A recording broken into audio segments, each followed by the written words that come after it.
Merhabalar arkadaşlar, kanalıma, mutfağıma hoş geldiniz. Bugün un helvası tarifiyle sizlerleyim. Yıllardır yaptığım, çok beğenilen bu un helvasını tüm detaylarıyla size anlatmaya çalışacağım arkadaşlar. Hemen buyurun yapım aşamasına geçelim. İlk önce şerbeti için 2,5 su bardağı, bu bardak ölçüsüyle arkadaşlar, toz şekerimi tencereme ekledim. Ben kaynatarak yapıyorum şerbetini. Bu şekilde daha güzel oluyor. Kaynatmadan sıcak suyla da şekeri eritebilirsiniz. Ama eğer bu tarifle denemediyseniz mutlaka denemenizi tavsiye ederim. 3,5 su bardağı su ekliyorum, soğuk su. 2,5 su bardağı toz şekerine 3,5 su bardağı su ekledim. Tabii ki malzemelerini açıklama kısmına ekleyeceğim. Şekerimi karıştırıyorum biraz eriyene kadar. Orta göz ocakta şerbetini pişireceğim arkadaşlar. Siz de bu şekilde yaparsanız daha güzel olur. Şerbetim bu aşamada kaynamaya başladıktan sonra orta göz ocakta saatime bakacağım. Tam 15 dakika kaynaması yeterli. Hemen şerbetimin altını kapatacağım. Şerbetim kaynadı. Orta göz ocakta ilk önce 5 dakika yüksek ateşte, sonra orta ateşte 15 dakika kaynattım ve şimdi altını kapatıyorum. Kenara ılınmaya bırakıyorum. Şerbetim kenarda ılınırken ben de 150 gram tereyağı veya margarin kullanabilirsiniz. 1 çay bardağı sıvı yağ ekliyorum. Çay bardağım da büyük bardaklı arkadaşlar. Tenceremi orta göz ocağımın üzerine alıyorum. Kısık ateşte yağın erimesini bekleyeceğim. Altını çok açarsak yağımız yanar ve helvamızda da kötü koku oluşur. O sebeple olabildiğince kısık ateşte, bakın yağım eridiği halde hiçbir fokurdama yok. O kadar kısık ki altı kendi ısısıyla erittim. Ve şimdi unumu ekliyorum. 3 su bardağı un ekleyeceğim. Ben 3 su bardağı undan helva yapacağım için yağ oranı bir tık arttırdım. Tabii ki siz ölçüleri azaltıp daha az yapabilirsiniz. 3. su bardağı unumu da ekledim. Kullandığım bardak ölçüleri her zamanki gibi 200 mg klasik su bardağıdır. Bu ölçülerle yaparsanız her zaman tarifleriniz daha güzel tutar. Ocağımın altını kısık ayardan birazcık orta ayara getirdim. Ve şimdi yavaş yavaş karıştırarak kavurma işlemime başlayacağım arkadaşlar. Un helvası irmik helvasına göre biraz daha zahmetlidir. Ama inanın zahmetine değer bir lezzet oluyor. Bu tarifle yaptığınız zaman birkaç tane ayrıntıya dikkat edersek inanın damağa yapışmayan çok lezzetli bir un helvası olacak. Size tüm püf noktasıyla vermek adına birazcık bazı detayları uzatmış olabilirim. Bunun için de kusura bakmayın şimdiden. Evet, yavaş yavaş orta ateşte kavurmaya başlıyorum arkadaşlar. Artık tamamen sulandıktan sonra altına kısacağım. Bakın helvam yavaş yavaş yumuşamaya, yağını salmaya başladı. Yaklaşık henüz şu an kavurmaya başlayalı 15 dakika kadar zaman oldu. Un helvası dediğim gibi bayağı bir sabır istiyor arkadaşlar kavurma işlemi. Evet bakın kıvamı değişmeye başladı.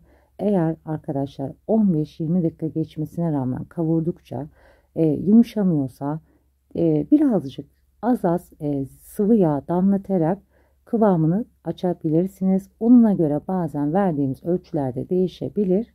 1 yemek kaşığı kadar sıvı yağ eklersiniz. Kıvamına bakarsınız. Yine tekrar koyuyorsa 1 yemek kaşığı kadar yine sıvı yağ eklersiniz.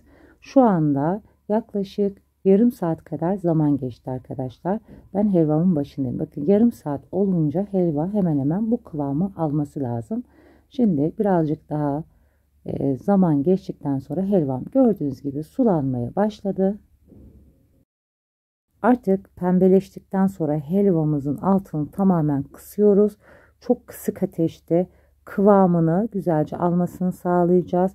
Aksi halde yanık kokusu ve helvamıza kötü bir koku siner. O yüzden bu aşamadan sonrasını lütfen çok sabırla yapalım.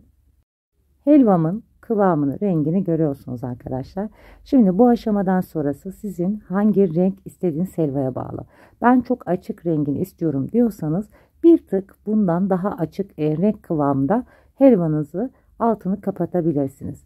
Eğer ben biraz daha koyu istiyorum diyorsanız bu aşamadan biraz daha 5-10 dakika daha fazla kavurabilirsiniz. Ben orta renkte bir kıvamda helva istediğim için bu kadar yeterli. İri kıyılmış cevizimi de ekliyorum. Cevizimi eklediğim gibi hemen ocağımın altını kapatıyorum ki cevizim yanmaması, kendi ısısıyla bu sıcaklığıyla kavrulmasını istediğim için şimdi cevizimi güzelce kavuruyorum arkadaşlar. Helva o kadar zaten çok sıcak ki cevizini kendi sıcaklığıyla kavurmaya bile yetiyor. Ocağımın altını zaten kapatmıştım. Şimdi tenceremi kenara da alıyorum. Bu şekilde ilk sıcaklığını çıkmasını bekleyeceğim. Şerbetle buluşması için. Bu tarifle yaparsanız denediğinizde siz de göreceksiniz. Helvanız daha güzel ve lezzetli olacak. Yıllardır yaptığım çok beğenilen bir tariftir bu. Şimdi tekrar ocağımın üzerine alıyorum. Daha ocağımın altını yakmadım. Şerbetini dökeceğim. Bakın görüyorsunuz hiç tam ilk sıcaklığı çıktı helvamın. Kenarda ılık şerbetini de ekliyorum ve karıştırmaya başlıyorum. Bu aşama sizi hiç korkutmasın arkadaşlar. Un helvası sanki kesik olmuş gibi oluyor ama değil. Ocağımın altını açtım son ayarda. Şimdi karıştırıyorum hızlıca. Karıştırdıkça çok güzel bütünleşip bir helva kıvamına gelecek az sonra. Bu aşamayı size detaylı göstermek için güzelce çekiyorum. Bakın karıştırdıkça ne kadar güzel bir kıvam alacak helvamız. Bu arada kanalıma hala abone değilseniz abone olmayı, daha güzel tariflerden haberdar olmak için zil sesi butonunu açmayı unutmayın. Bu sayede daha güzel başka tariflerimden de haberdar olabilirsiniz. Instagram'da da Semra Demirbağ adıyla oradan da takipte kalabilirsiniz arkadaşlar. Ben tüm püf noktalarıyla size anlatmak için birazcık videomu uzatmış olabilirim.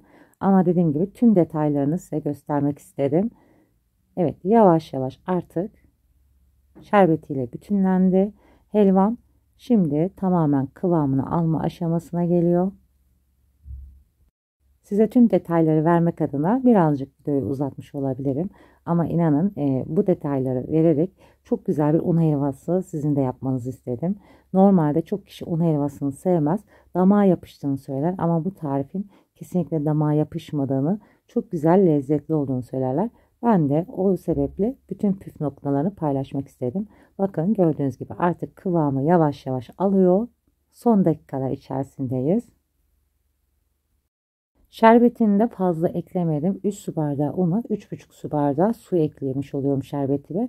Yani eğer çok şerbetli yaparsanız o helva da damağa çok yapışır. Bunu da hatırlatmış olayım.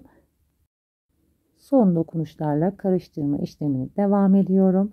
Çok da kurutmadan şimdi altını kapatacağım. Aksi halde çatalı aldığımızda helvamız dağılır.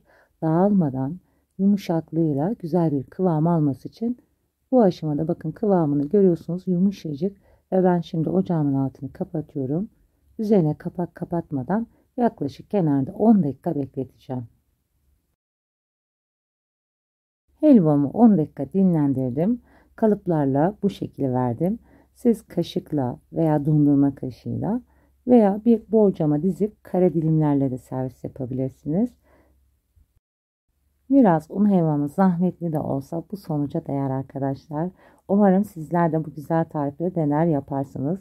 Şimdiden yapıp deneyecek olanlara afiyet olsun. Başka güzel tariflerde görüşmek üzere. Hoşça kalın. Allah'a emanet olun.